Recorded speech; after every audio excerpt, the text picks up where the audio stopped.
नमस्कार, मैं हितेश महलाने और आप देख रहे हैं 7 न्यूज़ छत्तीसगढ़। खबरें छत्तीसगढ़ की। आइए रुक कर लेते हैं अभी तक की अन्य खबरों पे।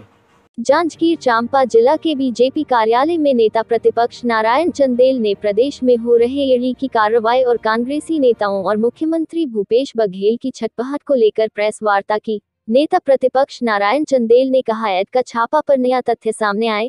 पहले कोयला शराब रेत घोटाला सामने आया है, इस बार नई चीज महादेव ऐप का मामला सामने आया। इसका तार भारत ही नहीं दुबई से देश से जुड़ा है। अभी सावन का महीना चल रहा है और लोग महादेव की पूजा कर रहे हैं और कांग्रेस के लोग महादेव के नाम पर ऑनलाइन सट्टा का अवैध कारोबार संचालित कर रहे हैं। प्रदेश की जनता का पैसा को अवैध काम में लगाया जा रहा है। भारत सरकार भ्रष्टाचार पर रोक लगाने में जुटी है। उन्होंने मुख्यमंत्री भूपेश बघेल को आड़े हाथ लेते हुए अवैध कारोबारियों को सपोर्ट करने का आरोप लगाया और उन्होंने इस अवैध कारोबार से एकत्र राशि को कहां भेजे है उसकी जानकारी सार्वजनिक करने की मांग की। उन्होंने कहा, घोटालों का किंग मेकर पॉलिटिकली मास्टर कौन है? कांग्रेस कार्यालय से आरोपियों का बचाव किया जा रहा है। इस अवैध कारोबार का मुख्यमंत्री द्वारा निंदा भी नहीं की जा रही। सीएम पाक साफ है तो पीड़ा मुख्यमंत्री को क्यों होती है?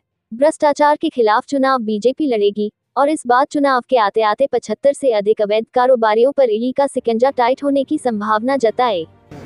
देखिए, सवाल इस बात का है कि छत्तीसगढ़ प्रदेश में जब से श्री भूपेश बघेल जी के नेतृत्व में कांग्रेस की सरकार बनी, इस सरकार में दुर्भाग्य ये है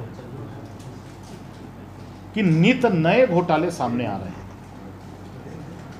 अभी तक आप लोगों के माध्यम से हमको जानकारी मिला कि भाई कोयला घोटाला हुआ, राशन घोटाला हुआ, पीएससी घोटाला हुआ, रेत घोटाला हुआ, जमीन घोटाला हुआ, शराब घोटाला हुआ, अभी भर्ती में घोटाला हुआ, नियुक्ति में घोटाला हुआ। तो ये सारे घोटालों की एक लंबी सूची।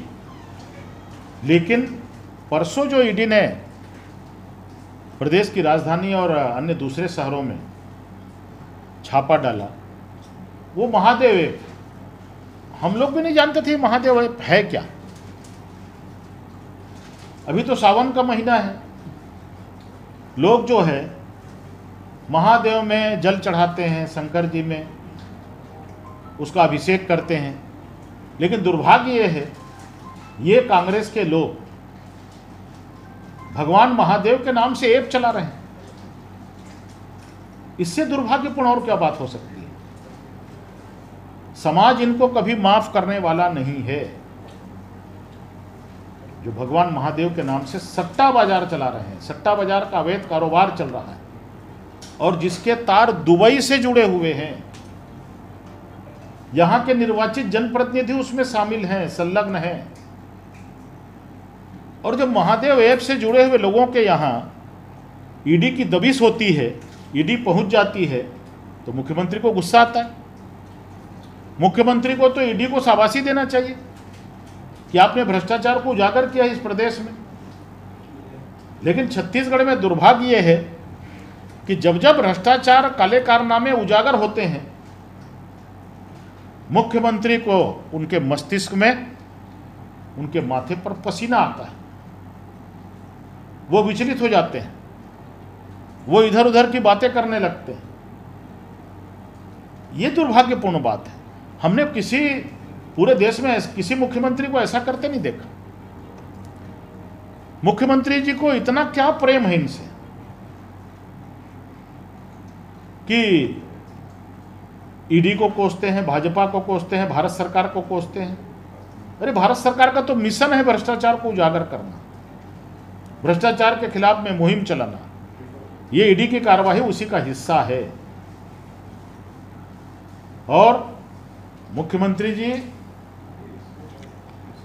जिनके खिलाफ भी ईडी ने कार्रवाई की है, जो लोग भी महादेव ऐप में संलग्न है, चाहे आपके निर्वाचित जनप्रतिनिधि हों, विधि सम्मत, कानून सम्मत उनके खिलाफ सख्त से सख्त कार्रवाई छत्तीसगढ़ की सरकार को करना चाहिए। मुख्यमंत्री जी खुद ही बेल में है बेचारे, सीडी कांड में।